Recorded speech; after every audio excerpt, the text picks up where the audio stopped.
শাহজালাল আন্তর্জাতিক বিমানবন্দরের থার্ড টার্মিনালের অপেক্ষা আরও বাড়ল।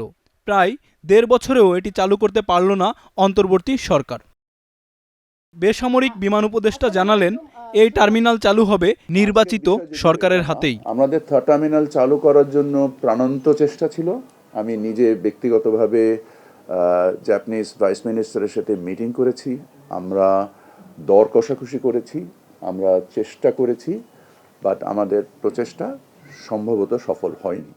বেসামরিক বিমান চলাচল এবং ট্রাভেল এজেন্সি নিবন্ধন ও নিয়ন্ত্রণ অধ্যাদেশ জারির সংবাদ সম্মেলনে তিনি আরও জানান, এতে বিমানের টিকিট নিয়ে যে সিন্ডিকেট তৈরি হয়েছিল তা বন্ধ হবে। টিকিট কেন্দ্রিক যে সিন্ডিকেশনটা হয় সেটাকে অ্যাড্রেস করার জন্যই আমাদের এই অধ্যাদেশ।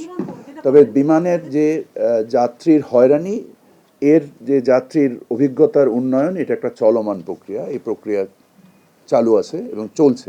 এছাড়া ঘন কুয়াশার কারণে পাশের দেশে বিমানের ফ্লাইট অবতরণ এড়াতে কক্সবাজার বিমানবন্দরকে ক্যাটাগরি 3-তে উন্নীত করা হচ্ছে বলেও জানান শেখ বশিরউদ্দিন।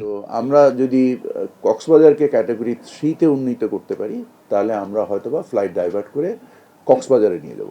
আমাদের কক্সবাজারের রানওয়ে ঢাকা রানওয়ে থেকেও বড়, এবং আমরা যদি ওর আইএলএস সিস্টেমকে ক্যাটাগরি 3-তে নিয়ে আসতে পারি, আশা করি তখন আর বিদেশে যেতে হবে না, আমাদের দেশের মধ্যে আমরা থাকতে পারবো।